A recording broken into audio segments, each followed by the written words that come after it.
Hello, it's me. Sorry, it's been a while since I've made a video, but I'm busy. Um, Excuse me. I just wanted to give you guys an idea for anybody who is looking to start a business or just make extra money. To be honest, not a lot of glory in it. There's actually a lot of work. What I'm looking at right now, I'm going to show you. I'm in my garage, okay? And this is what I am dealing with. This mess is my storage space for my inventory. It's also where we park our car sometimes. It's also the cat room, which means there's cat hair on a lot of my products because I have no option. These are my rings that I'm selling online and at my events.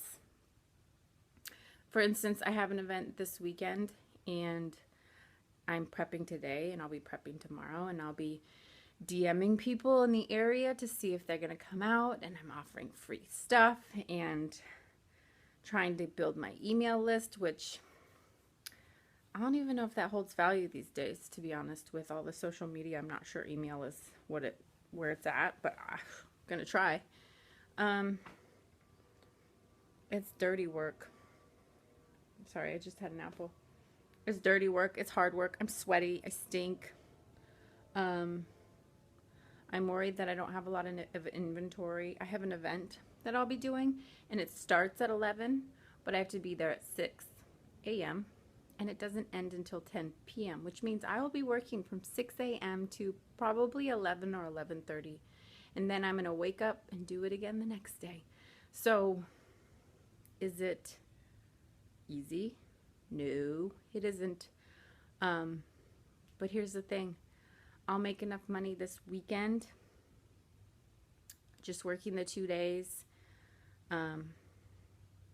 that I won't have to do work again until I think my next event is June 11th. I do some work in between, content, updating my website, but it's at will. I don't have to do work if I don't want to, basically. I try to do 2 to 3 events a month, and I'm going to start pushing stuff online because I would prefer to make more online sales. And I got to have a surgery here in the next month or two, so I really have to start building an online, or focusing more online. I can't rush it. I don't know how. If I did, I would already be making more money online, but it's slowly building itself. Last month was my biggest month, so woohoo, but it's just, some people wouldn't like it, and I get it, but to be honest, I love it. There's nothing else I'd rather do. I get to teach my girls how to build a business.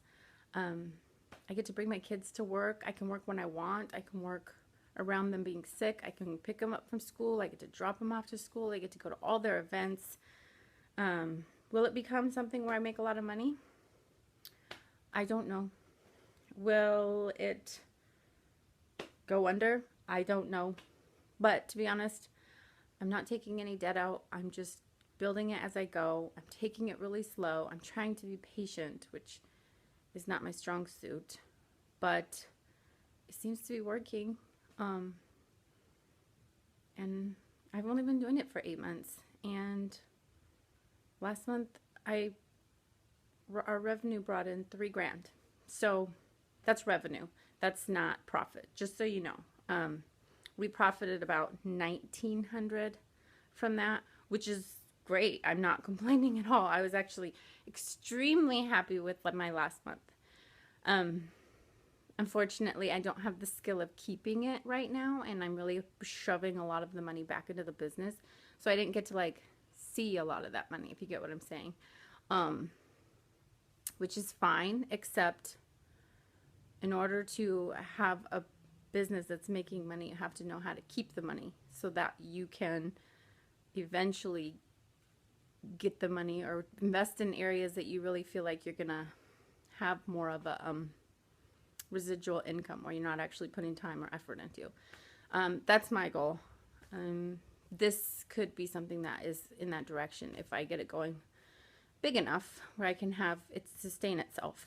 But somehow I'll probably always be involved because unless I can train up good leaders. Not sure I'm there yet. Struggling with just myself doing it and leading myself. So that's about it. I have no idea what I'm doing. Any suggestions? All suggestions are welcome. I just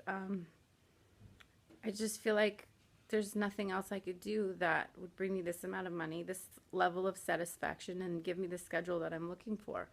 And I hope other moms are out there doing the same thing. In fact, I know they are. I know in San Diego there's like a whole network of moms who do this.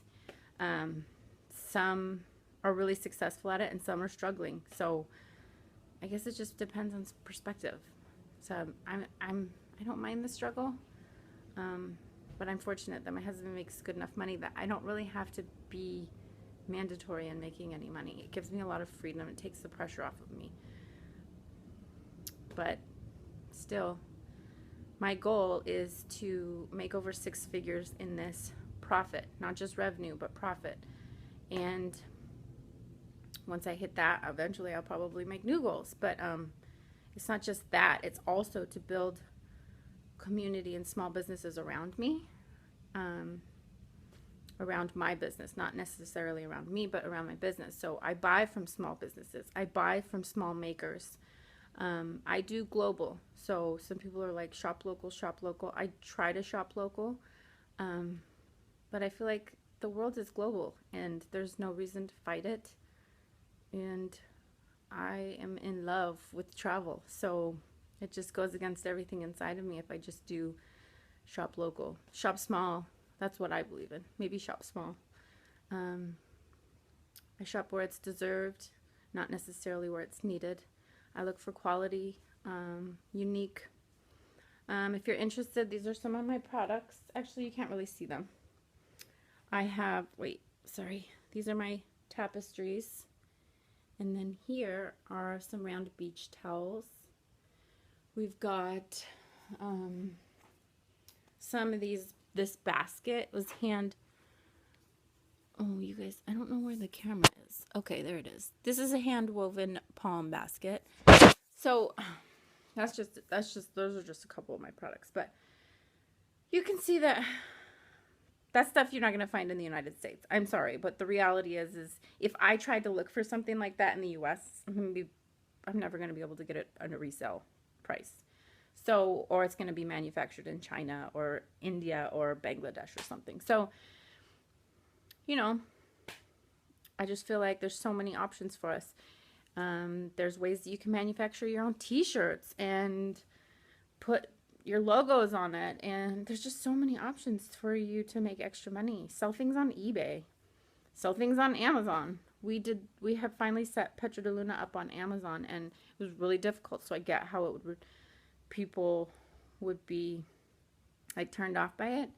But I mean, Amazon is just, by 2020, it's projected that Amazon is going to have 60% of the retail market. That's huge. That's huge.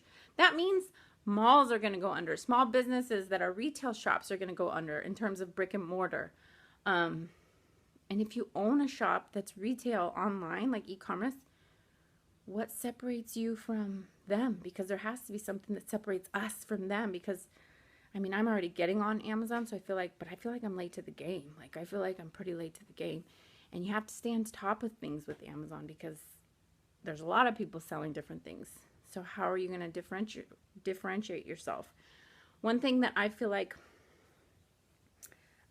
might be beneficial for anybody who's selling anything is, and this is just purely my advice, this says that I'm not a professional at any means. I'm not a multimillionaire. I am struggling to start my own business. So if you don't listen to me, I get it. But as a consumer, I know one thing is for sure. If I have a good experience, I'm in. I'm hooked. Whether it's a coffee shop, whether it is somebody drawing my blood, whether it's a laundromat, any of it is, there's one thing that Amazon can do is they can give you quick, convenient but they can't give you the personal experience that the small mom and pop shops used to give. And that's what can differentiate you from the convenience and the quickness or the coldness of Amazon is one thing that I don't like. I don't know about how you guys feel, but the coldness of Amazon, it's ridiculous. Like, it's guaranteed shipping. I don't know about you guys, but I haven't had my guaranteed shipped in the last 5 or 6 purchases that I've had on Amazon, and it's actually upsetting to me because I don't want to waste my time calling and complaining. I just feel like that's ridiculous, and I don't want to waste my time, and I'm sure maybe they know it. I don't know, but I haven't had a good experience the last time with Amazon Fresh. The first time I thought it was phenomenal. The last 2 times it was awful, and I canceled my membership because of that, and I just decided I'd rather go to the grocery store.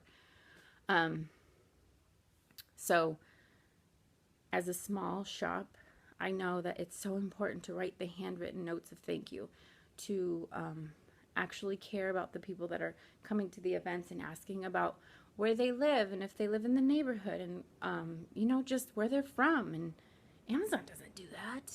Amazon can't do that. You know, like if you call Amazon, you're not going to get the same customer service rep that you're going to get a week ago or a month ago. You may not even remember. But if you go to events and you're involved in your community and you're out there, people are going to remember you. And if you remember them, you make somebody feel important, you will have the loyalty of them as your client or consumer. And when you build loyalty through your relationships, people will stick by you. They'll want to shop with you. They'll want to buy gifts from you or whatever it is that you're selling. And that's where I feel like, it might be idealistic, but I genuinely think like that's why coffee shops do so well right now. Not all of them, but maybe it's because a lot of them are not bringing the experience that they need. Coffee shops are doing well. Here in Southern California, you know what's doing well is public markets. An experience. Again, it's experience. Restaurants are doing well. Bars, breweries, all these things are doing well because they're providing an experience.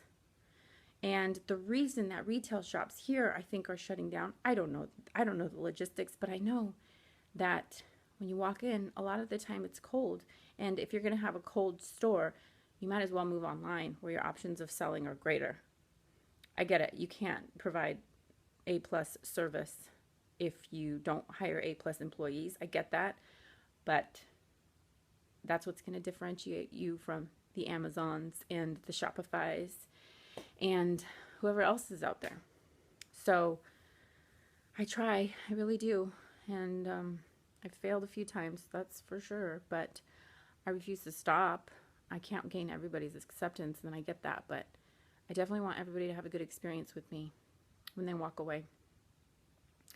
And I hope that's what you guys can get out of it. At least if you want to make a business, you got to get personal. It's not always fun. It's not always easy, but people want relationships. They want experience. At least I do. And I'm pretty sure most people do, considering where their attention is. All right, good luck. I got to keep going. So I will see you guys probably in another month. Actually, I'm going to try to get a video tomorrow of the